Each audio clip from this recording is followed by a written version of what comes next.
আসসালামু আলাইকুম রহমতুল্লাহি ওবারাকাতুহ। বিসমিল্লাহির রহমানির রহিম।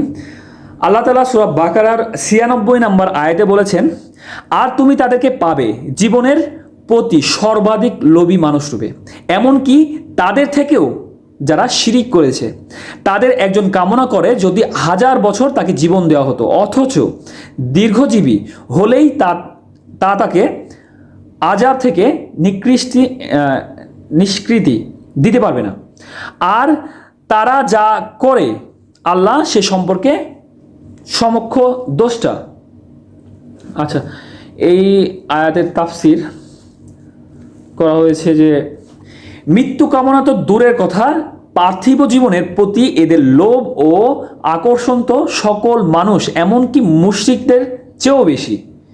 মানে মৃত্যু তো দূরের কথা, কিন্তু তাদের পার্থিব জীবনের যে লোভ তা মুশরিকদের চেয়েও বেশি, যারা শিরিক করে তাদের চেয়েও বেশি। কিন্তু সুদীর্ঘ জীবন তাদেরকে আল্লাহর আযাব থেকে বাঁচাতে পারবে না। কিন্তু আমি বলতেছি যে আমি ৩০ বছর বাঁচবো, কিন্তু ১০০ বছর বাঁচলে আমার হয়তো বা আরও পূর্ণ হতো। কিন্তু জীবন বেশি পেলেই যে আল্লাহর আযাব থেকে বেঁচে যাবেন তা না। আপনার আল্লাহর আযাব থেকে বাঁচবেন আপনার ঈমান এমন আমলের কারণে।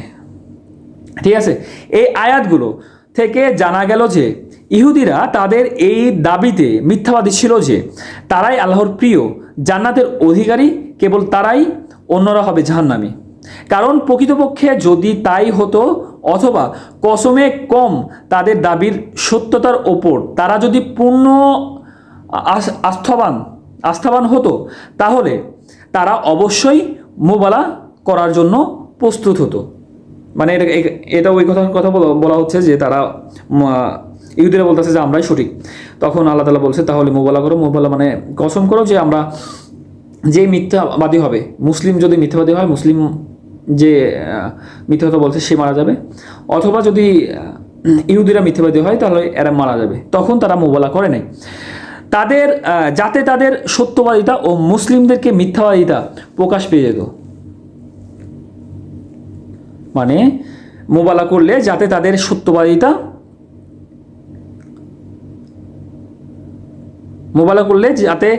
সত্যবাদিতা ও মুসলিমদের মিথ্যাবাদিতা প্রকাশ পেয়ে যেত। কিন্তু মোবালার পূর্বে ইহুদিদের অমান্য করা ও মুখ ফিরিয়ে নেওয়া এ কথার প্রতি ইঙ্গিত করে যে তারা মৌখিকভাবে নিজেদের সম্পর্কে আনন্দদায়ক কথা বলে নিলেও তাদের অন্তর প্রকৃত পক্ষে এই ব্যাপারে অবহিত ছিল না। মানে যেহেতু তারা মোবালা করে নাই, মানে তাদের মৌখিকভাবে যে বলছে যে আমরা আল্লাহর দিকে আছি, আমরাই সত্য, ঠিক আছে, কিন্তু তাদের অন্তর যদি তাদের মুখের সাথে মিল থাকতো তাহলে মোবালা করতো। যেহেতু তাদের অন্তর বলতেছে তারা মিথ্যাবাদী, তো এই ক্ষেত্রে তারা মোবালা করে নাই। তারা জানতো যে আল্লাহর নিকট যাওয়ার পর তাদের পরিণাম তাই হবে যা আল্লাহ অবাধ্য জনীদের জন্য নির্ধারণ করে রেখেছিল। আল্লাহ তাআলা সবাইকে বোঝার মতো তৌফিক দান করুক। আল্লাহর কাছ থেকে যা আসে তা গ্রহণ করার এবং তারপরে আমল করার তৌফিক দান করুক। আল্লাহ হাফেজ, সবাই ভালো থাকুন।